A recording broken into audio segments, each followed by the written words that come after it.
Hello po, magandang gabi. Ngayon po ay re-reviewin po natin yung sumisikat ngayon na product na pinapahid sa mga baby. Yun pong kamay ni nanay, baby calming massage oil, tsaka yung kamay ni nanay na baby balm. So, trinay ko pong gumawa ng honest review. Inalam ko po kung ano yung mga active ingredient nitong mga baby massage oil na ito at saka yung baby balm. Ayan po. Yung pong kamay ni nanay baby calming massage oil, ang laman po niyon ay light mineral oil, lavender extract, tsaka yung chamomile extract. Yung pong light mineral oil may moisturizer para hindi mag-dry yung balat. Ayan po. Tapos yung lavender tsaka chamomile mamaya i-discuss ko po. Tapos yung kamay ni nanay na baby balm naman, meron yung petroleum jelly for wound healing tsaka moisturizer. May organic coconut oil na may lauric acid. For hydration din daw po yun.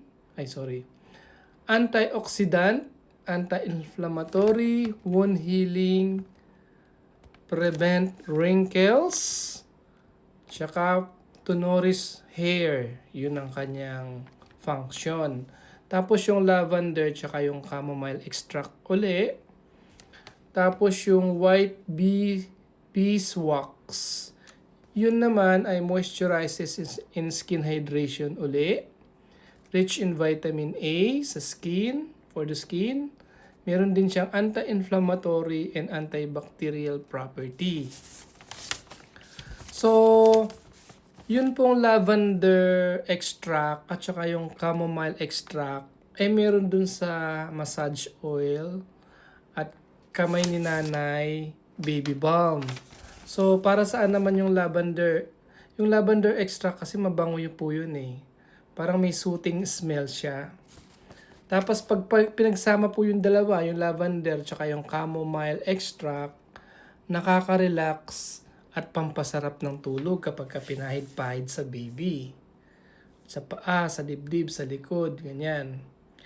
Nakakawala ng anxiety at stress, anti-mikrobyo at anti-pamamaga, pampakinis ng balat, maganda sa mga acne at eczema, pampahilom ng sugat, pantanggal ng kirot, hindi sa mga pusong sawiya, sa balat.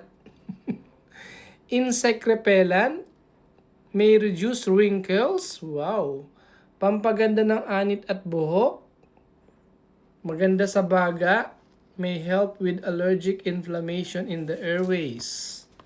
Pampaganda ng mood. So, pwede pala ako magpahid nun para gumanda yung mood ko. Pinaniniwalaan na nakakatulong ito sa kabag at digestion. Kaya lang ito po ha, itong mga kamay ni nanay baby calming oil at kamay ni nanay baby balm for external use only ha. Pakilagay nyo sa kutsara at lagyan ng mainit na tubig at ipainom. Siyempre, wag. External use only. Sa balat lang po. Pwedeng i-massage, pwedeng ilagay yung baby balm. Baka magkamali kayo. Meron kasi yung baby balm, meron yung organic coconut oil. At saka yung white bee wax na nandun sa honey. Yun po kasi ay ini-increase yung HDL or good cholesterol at pinapababa yung LDL or bad cholesterol. Yun kasi yung mga hinahalo sa pagkain. Pero itong mga kamay ni nanay na baby calming massage oil at kamay ni nanay baby balm for external use only po ito ha. Okay? Sana po nag-gets nyo po yun. Tapos, syempre po, ito ay adjunct lang para sa ating mga bata. Huwag tayong maniniwala na ito na lang ang gagawin kapag ka may ubos sipon, barado ang ilong, may plema o halak yung mga baby. Siyempre po, pagka ganun, kailangan pumunta muna kayo sa inyong mga pediatrician para magpa-check up. Huwag lang yung, ay may ubusin yung anak ko.